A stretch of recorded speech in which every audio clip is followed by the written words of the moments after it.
Vedeli ste, že až 80% poškodenia pokožky spôsobuje slnko?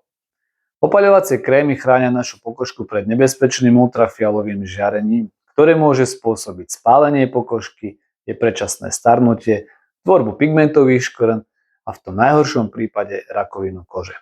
Preto je dôležité, aby sme sa chránili pred slnečným žiarením nielen na dovolenke pri mori, ale aj pri pobyte vonku, napríklad v záhradkách. Opaľovacie krémy sa líšia podľa rôznych kritérií. Najčastejšie je to podľa SPF faktora, ktorý udáva ochranu pred ultrafialovým žiarením. Môže to byť faktor SPF 50 alebo SPF 30. Ďalej sa líšia podľa typu pokožky, na ktorú sú určené. Opaľovacie krémy pre deti, bábätká, opaľovacie krémy na citlivú pokožku. A taktiež sa líšia podľa zloženia, či obsahujú chemické alebo minerálne filtre. Rozdiel medzi chemickými a minerálnymi filtrami je nasledovný. Chemické filtre absorbujú UV žiarenie, používajú sa väčšinou v krémoch pre dospelých. Textúra krémov s chemickými filtrami je ľahšia na pokožku a teda sa lepšie aplikujú.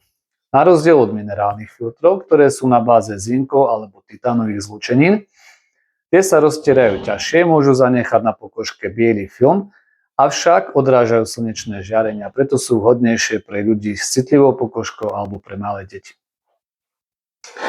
Detské krémy opaľovacie sú šetrnejšie ku pokožke, pretože detská pokožka je tenšia.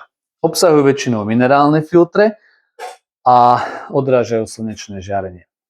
Nezabúdajte, že malé deti by sme nemali vystavovať priamému slnečnému žiareniu a mali by ste kombinovať opaľovací krém s ľahkým priedušným oblečením a s pobytom dieťaťa najmä v tieni. Aby krém fungoval správne, teda zabezpečil maximálnu ochranu, nezabúdajte na pár dôležitých zásad. Aplikujte si krém aspoň 20 minút pred plánovaným pobytom na slnku. Keď sa spotíte alebo sa okúpete, znova aplikujte dostatočnú vrstvu krému. Dôležité je tiež aplikáciu opakovať zhruba každé 2 hodinky, aby ste zabezpečili dostatočnú ochranu pred ultrafialovým žiarením. Ak sa teda chystáte na dovolenku alebo napríklad do záhrady, nezabudnite na ochranu svojej pokožky. Vaša pokožka sa vám isto poďakuje.